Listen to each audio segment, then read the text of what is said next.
Nah, dan terakhir, Denny Indrayana ingin mengimpeach, ingin memakzulkan Presiden Joko Widodo. Tuntutan Denny tergolong serius karena meminta DPR untuk memulai proses pemakzulan terhadap Presiden Joko Widodo. Denny Indrayana terus-menerus menyerang Presiden Joko Widodo, melancarkan tuduhan dan fitnah. Proses itu dimulai di DPR, bisa dengan mulai angket, kemudian ada hak menyatakan pendapat. Jika kemudian DPR mengatakan memang ada potensi pemakzulan, tetapi yang jelas apa yang disampaikan oleh saudara Denny Indrayana itu hal yang ngawur, ya. Menuduh Pak Jokowi melakukan intervensi politik, yang dituduh menggagalkan pencapresan Anies, yang dituduh mengambil alih Demokrat melalui Muldoko, dan dituduh mengintervensi kepolisian, kejaksaan, dan KPK agar rakyat Indonesia tidak percaya kepada Presiden Jokowi. Tujuan utamanya terlihat. Denny Indrayana ingin memakzulkan Jokowi, langsung dihajar sana-sini. Aroma kebusukan oposan makin terkuat. Orang-orang yang tidak pernah muncul sebelumnya kini seakan didesain oleh pesanan untuk keluar satu persatu menggoyahkan pemerintahan Jokowi. Memang semua masih dugaan, tapi titik terang ini makin kelihatan. Sebut saja Denny Indrayana, seorang mantan menteri RSB yang tiba-tiba muncul dengan kehaluannya, menggegerkan dunia politik dengan menyebutkan bahwa MK telah memutuskan pemilu 2024 diadakan secara tertutup. Lantas, hal ini membuat geger hingga Denny Indrayana dikecam oleh mantan Ketua Hakim Mahkamah Konstitusi. Pasca digulirkan bola panas pemilu oleh Denny Indrayana, selanjutnya itu ditangkap oleh Pepo yang mengatakan bahwa pemilu 2024 akan berbahaya atau chaos. Tak lupa Pepo juga menyangkut pautkan dengan kasus yang sedang dialami oleh Partai Demokrat yang dipimpin oleh putra mahkota Cikeas. Seperti biasa, Pepo yang memainkan politik prihatin memanfaatkan situasi untuk mencari simpati sekaligus menyerang Presiden Jokowi. Bola panas selanjutnya ditangkap oleh ikan kakap. Siapa lagi kalau bukan Koalisi Perubahan?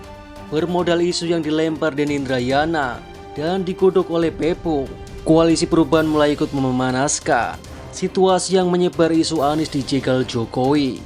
Mereka yang berkoalisi memang menyerang Jokowi. Alur cerita masih sama, pelan tapi pasti. Target mereka adalah Presiden Jokowi. Hingga kini terlihat muara atau tujuan akhir dari mereka yang sengaja menggulirkan isu yang dibuat sendiri, yaitu memakzulkan Jokowi. proses itu dimulai di DPR, bisa dengan mulai angket, kemudian ada hak menyatakan pendapat. Jika kemudian DPR mengatakan memang ada potensi pemakzulan, tetapi yang jelas apa yang disampaikan oleh saudara Denny Indrayana itu hal yang ngawur, ya.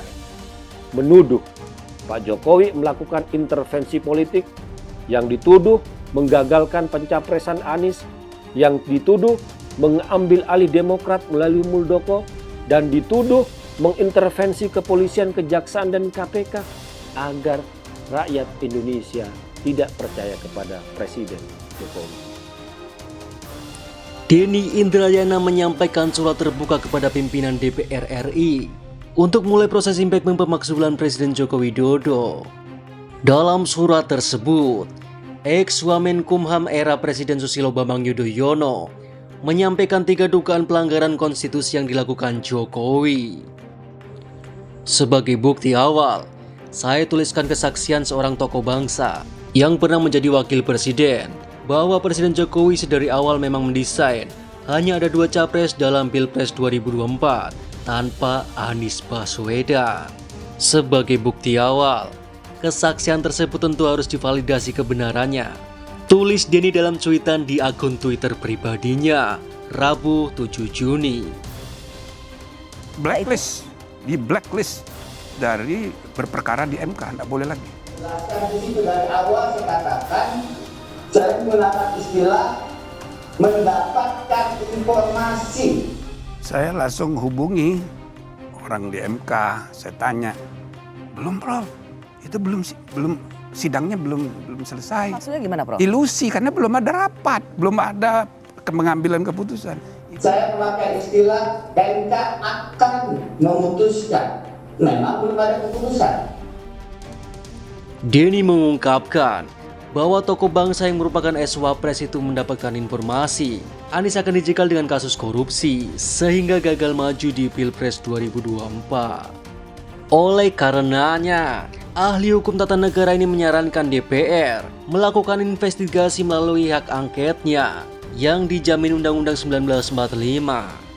Menurutnya, hak angket DPR harus dilakukan untuk menyelidiki dugaan pengaruh kekuasaan Presiden Jokowi yang menggunakan KPK, Kejaksaan Agung, dan kepolisian untuk menjaga Anies Baswedan menjadi kontestan dalam Pilpres mendatang. Dugaan pelanggaran kedua oleh Jokowi, adakah pembiaran kepada staf kepresidenan Muldoko mengganggu kedaulatan Partai Demokrat? Denny menduga upaya boikot terhadap Partai Demokrat akan berujung pada penjagalan Anies. Dan yang kedua, apakah keputusan yang belum diambil itu sudah pantas disampaikan seolah-olah keputusannya udah diambil?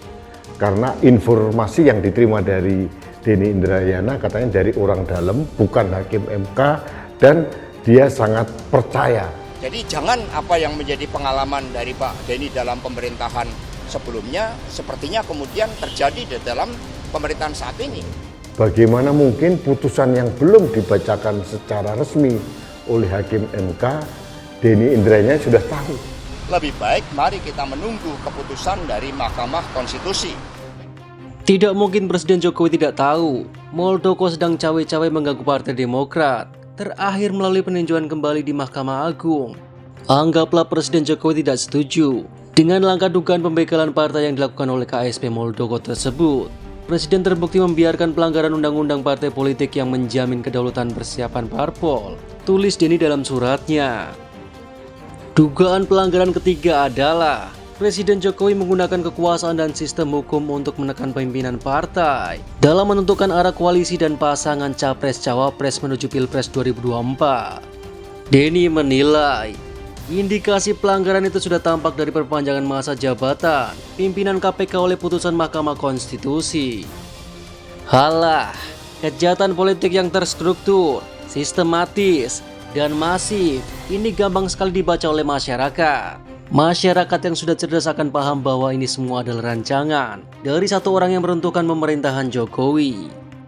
Maka tak heran jika Presiden Jokowi makin menegaskan arah langkah politiknya. Walaupun di luar sana Presiden Jokowi diserang dengan gemburan cawe-cawe dan lain-lain, dirinya tetap mantap melangkah.